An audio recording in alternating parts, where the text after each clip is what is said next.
गृहस्थ आश्रम में घर परिवार में रहते हुए प्रत्येक व्यक्ति भक्ति करना चाहता है, किंतु अनेक बार ऐसी अड़चनें पैदा हो जाती हैं जो लोगों के गलत मार्गदर्शन के कारण होती हैं, और उसके कारण जो घर गृहस्थी के लोग हैं उनके मन में भय समा जाता है। पूजा, उपासना, भक्ति ये सब तो बहुत पीछे छूट जाती हैं और भय पहले स्थान पर आ जाता है। ऐसा ही एक प्रश्न आया है कि हमारे मंदिर के पंडित जी ने हमसे कहा कि सुबह उठकर स्नान ध्यान करने के बाद आप पूजा कीजिए, उससे पहले आपको कुछ भी नहीं खाना है, सुच्चे मुँह रहना है, और उठना भी सुबह 4:30 बजे है। तो हम इन बातों का पालन नहीं कर पाते हैं और मन में बहुत दुख रहता है। आप बताइए हम क्या करें। हुआ यह है कि जो साधना जिसके लिए नहीं थी वह उसको दे दी गई, तो संकट तो खड़ा होगा। गृहस्थ आश्रम में अर्थात जो लोग परिवार बच्चों के साथ रह रहे हैं, घर गृहस्थी में हैं, उनके लिए नियम और बंधन नहीं है।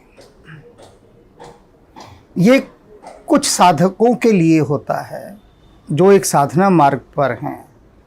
उनको अनुशासन दिया जाता है कि आप सुबह उठेंगे, अमृत वेला में स्नान ध्यान करेंगे और उसके बाद आपका कहीं जाकर तब भोजन होगा।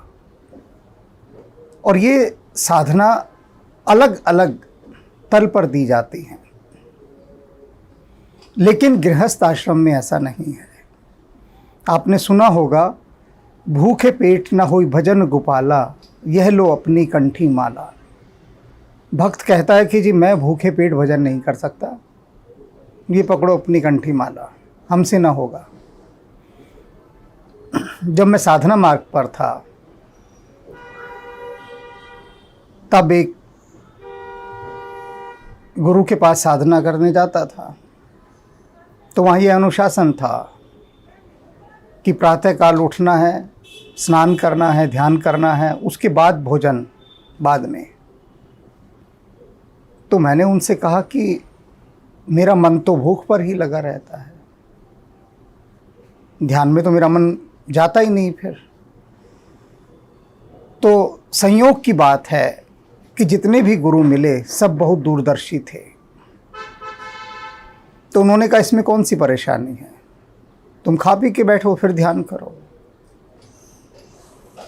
असल बात यह है कि देह जितनी कम से कम कष्ट दे उतना अच्छा ध्यान होता है, कि देह आपके लिए अड़चन ना बन जाए।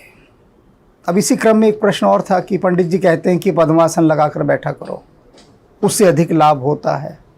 ऐसा कुछ नहीं है। शब्द है सुखासन। सुखासन माने वह पोस्चर, वह मुद्रा, वह आसन जिसमें बैठकर आपका शरीर सुख को प्राप्त करे, आराम में रहे, कंफर्ट रहे। आप सोफे पर बैठकर ध्यान कीजिए, बहुत अच्छा सोफा, गद्देदार कुर्सी पर बैठकर ध्यान कीजिए, लेटकर ध्यान कीजिए, किसी भी मुद्रा में कीजिए। सुखासन होना चाहिए, अर्थात ऐसा ना हो कि आपका शरीर आपको इतना सताता रहे कि जो मन है वो कहे कि भाई प्रभु में तो ध्यान लग नहीं रहा, शरीर पर ही ध्यान जा रहा है। तो कुछ बातें समझ लेनी जैसी है। कबीर साहब से किसी ने पूछा कि आप कौन सी पूजा करते हैं, कौन सा ध्यान करते हैं। कबीर साहब ने कहा भाई ऐसा है, भूख लगती है खा लेता हूँ, प्यास लगती है पानी पी लेता हूँ, ये जो बाजार का इतना चक्कर लगा रहा हूँ यही समझता हूँ कि परमात्मा की परिक्रमा कर रहा हूँ। गहरी बात है, बहुत गहरी बात है। इस बात का यह अर्थ मत ले लीजिएगा कि आपको अपनी पूजा पाठ जो करते हैं सब छोड़ छाड़ के अपना कबीर साहब जैसे हो जाना है। कबीर साहब उच्च अवस्था है, बहुत उच्चतम अवस्था है, उनकी बात अलग है।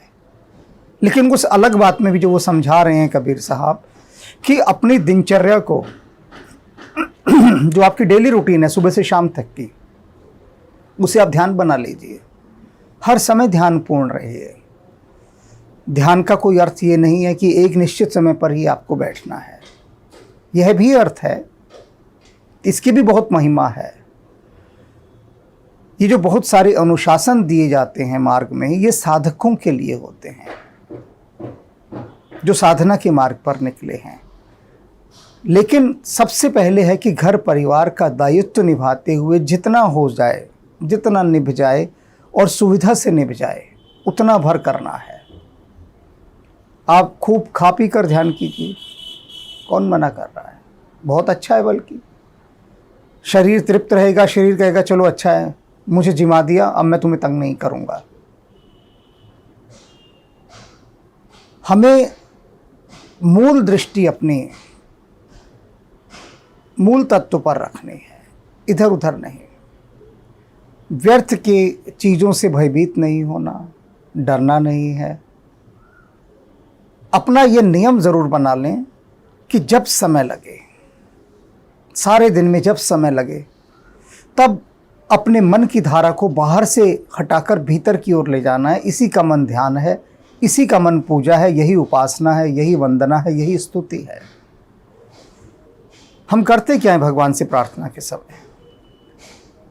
यही तो उससे कहते हैं कि हमारा ध्यान बाहर की चीज़ों से हटाकर अपने श्री चरणों में लगा। तो कैसे लगेगा? उसके लिए प्रैक्टिस चाहिए पूरे दिन की, एक दिन की नहीं। सुबह और शाम तो हो गई, अब दिन भर जब समय लगे, ये सूत्र दे रहा हूँ मैं बहुत गहरा, जब भी आपको समय लगे, 10 सेकंड, 15 सेकंड, 30 सेकंड, मैं सेकंड्स की बात कर रहा हूँ, मिनटों की नहीं, घंटों की नहीं,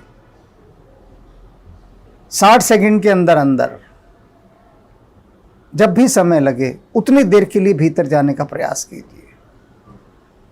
और ऐसे आप पाएंगे कि ये बूंद बूंद का संग्रह आपका आपके हृदय में भक्ति का घड़ा भरने लगेगा। तो आज से किसी भी इस तरह की चीज़ों से भयभीत होने की आवश्यकता नहीं है। आप सहज, कहते ना, साधो सहज समाधि भले, सहज स्वाभाविक रूप से अपने परिवार का, कर्तव्यों का, सभी का पालन करते हुए उसके बीच में से समय निकाल कर बार बार आपको भीतर की ओर अंतर यात्रा की तरफ मुड़ना है। इतना ही पर्याप्त है।